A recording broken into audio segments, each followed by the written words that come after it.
Hey guys, welcome to my channel, and this video I'm going to show you how to fix WhatsApp microphone not working problem. So it's super easy and we will make sure you get it right. You just make sure to watch the complete video carefully to avoid forgetting anything and making mistakes.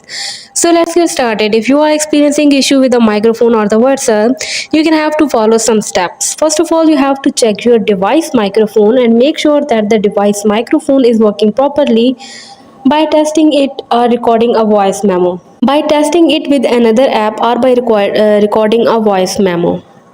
After that, the next step you can do is to restart your device, because restarting your device can help fix any temporary glitches that may be causing the issue. So you can also restart your device, and another thing you can do is update the WhatsApp, because make sure that you have the latest version of the WhatsApp installed in your device, and you have to go to the app Play Store, and then you have to search for the WhatsApp, and then you have to update the WhatsApp. As I have already updated using the updated version, so you can update your WhatsApp from guys. If none of the other solutions works, you can try uninstalling and reinstalling WhatsApp. So guys, if problem persists, you can contact WhatsApp support for the further assistance. Hope you guys like my video, and please consider showing your support by commenting, liking, sharing and subscribing to my channel for more valuable content in the future.